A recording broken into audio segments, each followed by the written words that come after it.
श्रीमद् भगवद गीता के 13वें अध्याय का महात्म्य। श्री महादेव जी कहते हैं, हे पार्वती, अब 13वें अध्याय की अगाध महिमा का वर्णन सुनो। उसको सुनने से तुम बहुत प्रसन्न होगी। दक्षिण दिशा में तुंगभद्रा नाम की एक बहुत बड़ी नदी है। उसके किनारे हरिहरपुर नामक रमणीय नगर बसा हुआ है। वहाँ हरिहर नाम से साक्षात भगवान शिव जी विराजमान है, जिनके दर्शन मात्र से परम कल्याण की प्राप्ति होती है। हरिहरपुर में हरि दीक्षित नामक एक क्षत्रिय ब्राह्मण रहते थे, जो तपस्या और स्वाध्याय में संलग्न तथा वेदों के पारगामी विद्वान थे। उनके एक स्त्री थी, जिसे लोग दुराचारा कहकर पुकारते थे। इस नाम के अनुसार ही उसके कर्म भी थे। वह सदा पति को कुवाच्य कहती थी। उसने कभी भी उनके साथ शयन नहीं किया। पति से संबंध रखने वाले जितने लोग घर पर आते हुए उन सबको डांट बताती और स्वयं कामोन्मत्त होकर निरंतर व्यभिचारियों के साथ रमण किया करती थी। एक दिन नगर को इधर उधर आते जाते हुए पूर्ववासियों से भरा देख उसने निर्जन एवं दुर्गम वन में अपने लिए संकेत स्थान बना लिया। एक समय रात में किसी कामी को न पाकर वह घर के किवाड़ खोल नगर से बाहर संकेत स्थान पर चली गई। उस समय उसका चित्त काम से मोहित हो रहा था। वह एक एक कुंज में तथा प्रत्येक वृक्ष के नीचे जा जाकर किसी प्रियतम की खोज करने लगी, किंतु उन सभी स्थानों पर उसका परिश्रम व्यर्थ गया। उसे प्रियतम का दर्शन नहीं हुआ। तब वह वन में नाना प्रकार की बातें कहकर विलाप करने लगी। चारों दिशाओं में घूम घूम कर वियोग जनित विलाप करती हुई उस स्त्री की आवाज़ सुनकर कोई सोया हुआ बाघ जाग उठा और उछलकर उस स्थान पर पहुंचा जहां वह रो रही थी। उधर वह भी उसे आते देखकर किसी प्रेमी की आशंका से उसके सामने खड़ी होने के लिए ओट से बाहर निकल आई। उस समय व्याघ्र ने आकर उसे नखरूपी बाणों के प्रहार से पृथ्वी पर गिरा दिया। इस अवस्था में भी वह कठोर वाणी में चिल्लाती हुई पूछ बैठी, अरे बाघ, तू किस लिए मुझे मारने को यहाँ आया है? पहले इन सारी बातों को बता दे, फिर मुझे मारना।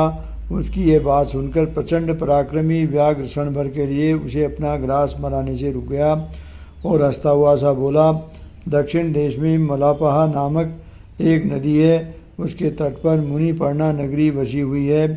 वहाँ पंचलिंग नाम से प्रसिद्ध साक्षात्कार भगवान शंकर निवास करते हैं। उसी नगरी में मैं ब्राह्मण कुमार होकर रहता था। नदी के किनारे अकेले बैठा रहता और जो यज्ञ के अधिकारी नहीं है उन लोगों से भी यज्ञ कराकर उनका अन्न खाया करता था। इतना ही नहीं, धन के लोभ से मैं सदा अपने वेद पाठ के फल को भी बेचा करता था। मेरा लोभ यहाँ तक बढ़ गया कि अन्य भिक्षुओं को गालियाँ देकर हटा देता और स्वयं दूसरों को नहीं देने योग्य धन भी बिना दिए ही हमेशा ले लिया करता था। ऋण लेने के बहाने मैं सब लोगों को छला करता था। तदंतर कुछ काल व्यतीत होने पर मैं बूढ़ा हुआ, मेरे बाल सफ़ेद हो गए, आंखों से सूझता न था और मुंह के सारे दांत गिर गए। इतने पर भी मेरी दान लेने की आदत नहीं छूटी। पर्व आने पर प्रतिग्रह के लोभ से मैं हाथ में कुछ लिए तीर्थ के समीप चला जाया करता था। तत्पश्चात जब मेरे सारे अंग शिथिल हो गए, तब एक बार मैं कुछ धूर्त ब्राह्मणों के घर पर मांगने खाने के लिए गया। उसी समय मेरे पैर में कुत्ते ने काट लिया। तब मैं मूर्छित होकर क्षण भर में पृथ्वी पर गिर पड़ा। मेरे प्राण निकल गए। उसके बाद मैं इसी व्याध योनि में उत्पन्न हुआ। तब से इस दुर्गम वन में रहता हूँ तथा अपने पूर्व पापों को याद करके कभी धर्मिष्ठ महात्मा, यति, साधु पुरुष तथा सती स्त्रियों को मैं नहीं खाता। पापी, दुराचारी तथा उल्टा स्त्रियों को ही मैं अपना भक्ष्य बनाता हूँ। अतः उल्टा होने के कारण तू अवश्य ही मेरा ग्रास बनेगी। यूँ कहकर वह अपने कठोर नखों से उसके शरीर के टुकड़े टुकड़े करके खा गया। उसके बाद यमराज के दूत उस पापिनी को संयमनीपुरी में ले गए। वहाँ यमराज की आज्ञा से उन्होंने अनेकों बार उसे विष्ठा, मूत्र और रक्त से भरे हुए भयानक कुंडों में गिराया। करोड़ों कल्पों तक उसमें रखने के बाद उसे वहाँ से ले आकर 100 मनवंतरों तक रौरव नरक में रखा। फिर चारों ओर मुंह करके दीन भाव से रोती हुई उस पापिनी को वहाँ से खींचकर दहनानंद नामक नरक में गिराया। उस समय उसके केस खुले हुए थे और शरीर भयानक दिखाई देता था। इस प्रकार घोर नरक यातना भोग चुकने पर वह महापापनी इस लोक में आकर चांडाल योनि में उत्पन्न हुई। चांडाल के घर में भी प्रतिदिन बढ़ती हुई वह पूर्व जन्म के अभ्यास से पूर्वत पापों में प्रवृत्त रही। फिर उसे कोढ़ और राज यक्ष्म का रोग हो गया, नेत्रों में पीड़ा होने लगी। फिर कुछ काल के पश्चात वह पुनः अपने निवास स्थान हरिहरपुर को गई, जहाँ भगवान शिव के अंतःपुर की स्वामिनी जम्बिका देवी विराजमान है। वहाँ उसके वासुदेव नामक एक पवित्र ब्राह्मण का दर्शन किया, जो निरंतर गीता के 13वें अध्याय का पाठ करता रहता था। उसके मुख से गीता का पाठ सुनते ही वह चांडाल शरीर से मुक्त हो गई और दिव्य देह धारण करके स्वर्गलोक में चली गई। ओम परमात्मे नमः। ओम श्री नमो भगवती वासुदेवाय नमः।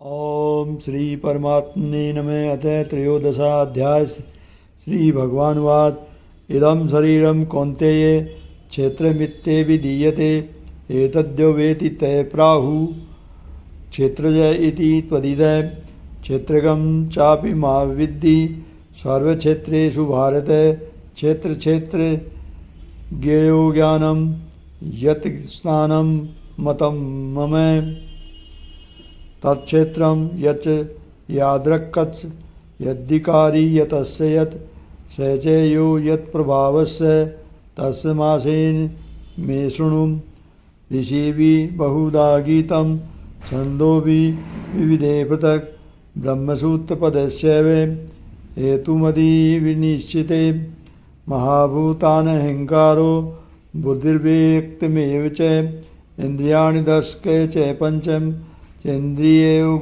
गोचरा इच्छा द्वेष सुखम दुख संगात चेतना सुधृति एतच्छेत्रं समासेन समीकारमुदाहृतम् अमानित्वमद वित्वमहिषा शान्तिराजर्वम आचार्योपासनं शौचं स्तर्यमात्मविनिग्रहम् इन्द्रियार्थेषु वैराग्यम् अहंकारम् एव च जन्ममृत्युजराव्याधि दुःखदोषानुदर्शनम् असक्तिर्निष्वङ्ग पुत्रदारगृहादिषु नित्यं च समचित्तत्वं निष्ठानिष्ठोपपूतिषु मयि चानन्ययोगेन भक्तिर्व्यतिचारिणि विविक्तदेशसवित्वमर्तिजनसंसदि आध्यात्मज्ञाननित्यत्वं तत्त्वज्ञानार्थदर्शनम् एतज्जानमिति प्रोक्तं मज्ञानं यत् तोऽन्यथा ज्ञेयं यत् प्रवक्ष्यामि यज्जात्वामृतमश्रुति अनादिमत्परं ब्रह्म न सत्रादुच्यते सर्वत्वपाणिपादं तत्सर्वतोक्षिशिरोमुखं सर्वत्र श्रुतिमाल्लोके सर्वेमावृत्ते निष्ठति सर्वेन्द्रियगुणाभासं सर्वेन्द्रियविवर्जितम् असक्तं सर्ववृत्तैव निर्गुणं गुणभोक्तृ च वरीयरन्तस्य भूतानां चरं चरमेव च सूक्ष्मत्वा तद्विज्ञेयं दूरस्थं चान्तिके च तत् अविभक्तं च भूतेषु विभक्तमेव च स्थितं भूतभर्तृ च तद्ज्ञेयं ग्रसिष्णु प्रविष्णु च ज्योतिषामपि तज्ज्योतिस्तमस परमुच्यते ज्ञानं ज्ञेयं ज्ञानगम्यं तदि सर्वस्य प्रतिष्ठितम् इति क्षेत्रं तथा ज्ञानं ज्ञेये चोक्तं समासतः मदक्त एतदिज्ञाय मदावायोपपद्यते प्रकृतिपुरुषं चैव विद्येनादि उभावपि विकाराश्च गुणाश्चैव विद्धि प्रकृतिसम्भवान् कार्यकारणकृतत्वे हेतुप्रकृतिरुच्यते पुरुषे सुखदुःखानां भोक्तृत्वे हेतुरुच्यते पुरुषे प्रकृतिस्ततो हि भुङ्गते प्रकृतिजानुगुणान् कारणं गुणसङ्गोषे सदस्य ध्वनि जन्मसु उपदेष्टानुमन्ता च भर्ता भोक्ता महेश्वर परमात्मेति चाप्युक्तो देहस्मिन् पुरुषः परे य एव वेत्ति पुरुषं प्रकृति च गुणेशः सर्वथा वर्तमानोऽपि न स भूयो विजायते ध्यानेनात्मनि पश्यन्ति केचिदात्मानमात्मना अन्यसाङ्ख्येन योगेन कर्मयोगेन चापरे अन्ये त्वेवं जानन्त श्रुत्वान्यभेव उपासते ते अपि चातिर्तेव मृत्युश्रुतिपरायणां यावत् जायते किञ्चित् सत्त्वं स्थावरजङ्गमं क्षेत्रक्षेत्रज्ञसंयोगा तदैर्विवर्तसव समय सर्वेषु भूतेषु तिष्ठन्तु परमेश्वर विनश्यत्स्व विनश्यन्त ये पश्यति स पश्यति समय पश्यन्ये सर्वत्र समवस्थितमीश्वरं न हिंस्त्यात्मनात्मानं ततो याति परां गतिं प्रकृत्येव च कर्माणि क्रियमाणानि सर्वशः ये पश्यति तथात्मानं मगतारः स पश्यति यदा भूतपृथग्भावमेकस्तमनुपश्यति तत एव च विस्तारं ब्रह्म सम्पदते तदा अनादित्वा त्रिगुणं त्वा परमात्मामेव शरीरस्थोऽपि कौन्तेय न करोति न लिप्यते यथा सर्वगतं सौक्ष्म्यादाकाशं नोपलिप्यते सर्वत्रावस्थितो देहे तथात्मानोपलिप्यते यथा प्रकाशि एक कृष्णलोकमिमं रवि क्षेत्रं क्षेत्री तथा कृष्ण प्रकाशयति भारत क्षेत्रक्षेत्रज्ञयोरेवमन्तरं ज्ञानचक्षुषा भूतप्रकृतिमोक्षं च ये विदुर्यान्ति ते परम् ॐ तत्सदि श्रीमद्भगवद्गीतासूपनिषत्सु ब्रह्मविद्यायां योगशास्त्रे श्रीकृष्णार्जुनसंवादे क्षेत्रक्षेत्रज्ञविभागयोगो नाम त्रयोदशोऽध्याय ॐ परमात्मने नमः ॐ नमो भगवती वासुदेवाय नमः ॐ परमात्मने नमः 13वां अध्याय। उसके उपरांत श्री कृष्ण भगवान फिर बोले, हे अर्जुन, ये शरीर क्षेत्र है ऐसे कहा जाता है और इसको जो जानता है उसको क्षेत्रज्ञ ऐसा उनके तत्व को जानने वाले ज्ञानी जन कहते हैं।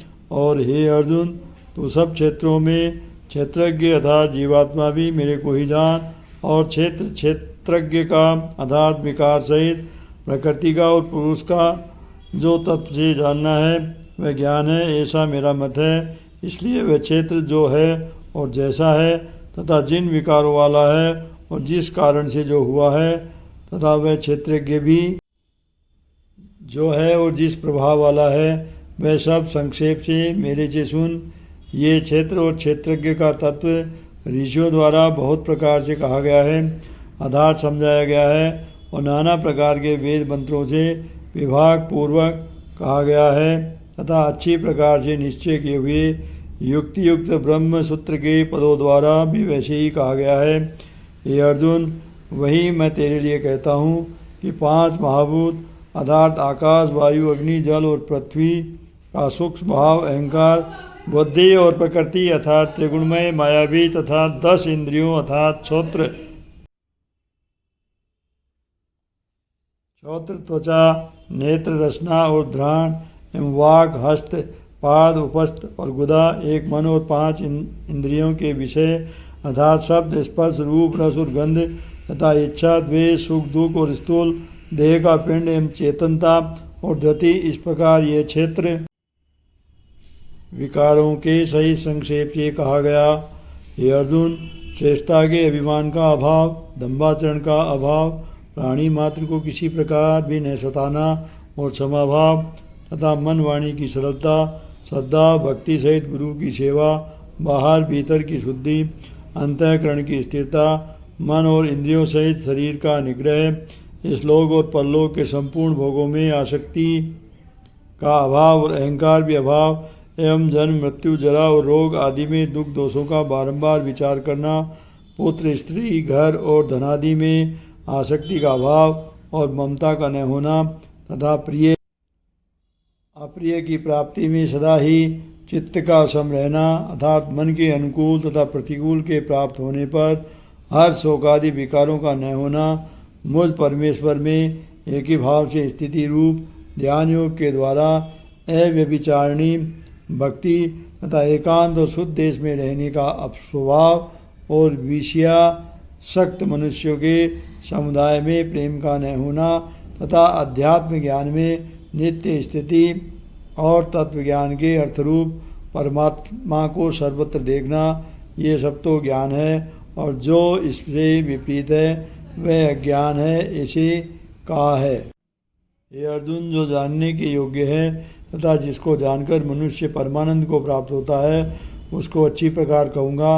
वह आदि रहित परम ब्रह्मा अकथनीय होने से न सत कहा जाता है और न असत ही कहा जाता है, परंतु वह सब ओर से हाथ पैर वाला एवं सब ओर से नेत्र सिर और मुख वाला तथा सब ओर से छत्र वाला है, क्योंकि वह संसार में सबको व्याप्त करके स्थित है और संपूर्ण इंद्रियों के विषयों को जानने वाला है, परंतु वास्तव में सब इंद्रियों से रहित है तथा आसक्ति रहित और गुणों से अतीत हुआ भी अपने योग माया से सबको धारण पोषण करने वाला और गुणों को भोगने वाला है, तथा वह परमात्मा चराचर सब भूतों के बाहर भीतर परिपूर्ण है और चर अचर रूप भी वही है, और वह सूक्ष्म होने से अविज्ञ है तथा अति समीप में और दूर में भी स्थित वही है, और विभाग रहित एक रूप से आकाश के सदृश परिपूर्ण हुआ भी चराचर संपूर्ण भूतों में पृथक पृथक के सदृश स्थित प्रतीत होता है, तथा वह जानने योग्य परमात्मा विष्णु रूप से भूतों को धारण पोषण करने वाला और रुद्र रूप से संहार करने वाला तथा ब्रह्म रूप से सबको उत्पन्न करने वाला है। वह ब्रह्म ज्योतियों का भी ज्योति एवं माया से अति परे कहा जाता है, तथा वह परमात्मा बोध स्वरूप और जानने के योग्य है एवं तत्व ज्ञान से प्राप्त होने वाला और सबके हृदय में स्थित है। ये अर्जुन, इस प्रकार क्षेत्र तथा ज्ञान और जानने योग्य परमात्मा का स्वरूप संक्षेप से कहा गया। इसको तत्व से जानकर मेरा भक्त मेरे स्वरूप को प्राप्त होता है। ये अर्जुन, प्रकृति अर्थात त्रिगुणमयी मेरी माया और जीवात्मा अर्थात क्षेत्रज्ञ, इन दोनों को ही तू अनादि जान, और राग द्वेषादि विकारों को तथा त्रिगुणात्मक संपूर्ण पदार्थों को भी प्रकृति से ही उत्पन्न हुए जान, क्योंकि कार्य और करण के उत्पन्न करने में हेतु प्रकृति कही जाती है, और जीवात्मा सुख दुखों के भोक्तापान में अर्थात भोगने में हेतु कहा जाता है। परंतु प्रकृति में स्थित हुआ ही पुरुष प्रकृति से उत्पन्न हुए त्रिगुणात्मक सब पदार्थों को भोगता है, और इन गुणों का संग ही इस जीवात्मा की अच्छी बुरी योनियों में जन्म लेने में कारण है। वास्तव में तो ये पुरुष इस देह में स्थित हुआ भी पर अर्थात त्रिगुणमयी माया से सर्वथा अतीत ही है। केवल साक्षी होने से, उपद्रष्टा और यथार्थ संपत्ति देने वाला होने से, अनुमंता एवं सबको धारण करने वाला होने से, भर्ता जीव रूप से भोक्ता तथा ब्रह्मादि को का भी स्वामी होने से, महेश्वर और शुद्ध सच्चिदानंद घन होने से परमात्मा ऐसा कहा गया है। इस प्रकार पुरुष को गुणों के सहित प्रकृति को जो मनुष्य तत्व से जानता है, ये वह सब प्रकार से बरतता हुआ फिर भी नहीं जन्मता है, अर्थात पुनर्जन्म को नहीं प्राप्त होता है। हे अर्जुन, उस परम पुरुष परमात्मा को कितने ही मनुष्य तो शुद्ध हुई सूक्ष्म बुद्धि से ध्यान के द्वारा हृदय में देखते हैं, तथा अन्य कितने ही ज्ञान योग के द्वारा देखते हैं, और अपर कितने ही निष्काम कर्म योग के द्वारा देखते हैं। परंतु इनसे दूसरे अर्थात जो मंद बुद्धि वाले पुरुष हैं, वे स्वयं इस प्रकार न जानते हुए दूसरों से अर्थात तत्व के जानने वाले पुरुषों से सुनकर ही उपासना करते हैं, अर्थात उन पुरुषों के कहने के अनुसार ही श्रद्धा से तत्पर हुए साधन करते हैं, और वे सुनने के परायण वे पुरुष भी मृत्यु रूप संसार सागर को निसंदेह तर जाते हैं। ये अर्जुन, यावन मात्र जो कुछ भी स्थावर जंगम वस्तु उत्पन्न होती है उस संपूर्ण को तो क्षेत्र और क्षेत्रज्ञ के संयोग से ही उत्पन्न हुई जान, अर्थात प्रकृति और पुरुष के परस्पर के संबंध से ही संपूर्ण जगत की स्थिति है। वास्तव में तो संपूर्ण जगत नाशवान और क्षणभंगुर होने से अनित्य है। इस प्रकार जानकर जो पुरुष नष्ट होते हुए सब चराचर भूतों में नाश रहित परमेश्वर को समभाव से स्थित देखता है वही देखता है, क्योंकि वह पुरुष सब में समभाव से स्थित हुए परमेश्वर को समान देखता हुआ अपने द्वारा आपको नष्ट नहीं करता है, अर्थात शरीर का नाश होने से अपने आत्मा का नाश नहीं मानता है। इससे वह परम गति को प्राप्त होता है। और जो पुरुष संपूर्ण कर्मों को सब प्रकार से प्रकृति से ही किए हुए देखता है, अर्थात इस बात को तत्व से समझ लेता है कि प्रकृति से उत्पन्न हुई संपूर्ण गुण ही गुणों में बरतते हैं तथा आत्मा को अकर्ता देखता है वही देखता है। और ये पुरुष जिस काल में भूतों के न्यारे भाव को एक परमात्मा के संकल्प के आधार स्थित देखता है तथा उस परमात्मा के संकल्प से संपूर्ण भूतों का विस्तार देखता है, उस काल में सच्चिदानंद घन ब्रह्मा को प्राप्त होता है। ये अर्जुन, अनादि होने से और गुणातीत होने से ये अविनाशी परमात्मा शरीर में स्थित हुआ भी वास्तव में न करता है न लिपायमान होता है। जिस प्रकार सर्वत्र व्याप्त हुआ भी आकाश सूक्ष्म होने के कारण लिपायमान नहीं होता है, वैसे ही सर्वत्र देह में स्थित हुआ भी आत्मा गुणातीत होने के कारण देह के गुणों से लिपायमान नहीं होता है।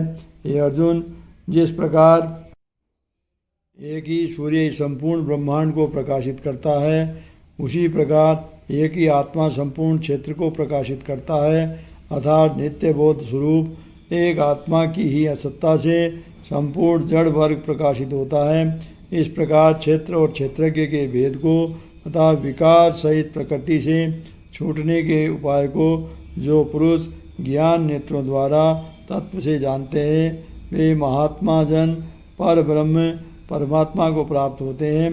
इति श्रीमद्भगवद गीता रूपी उपनिषद एवं ब्रह्म विद्या तथा योग शास्त्र विषयक श्री कृष्ण और अर्जुन के संवाद में क्षेत्रज्ञ विभाग योग नामक 13वां अध्याय।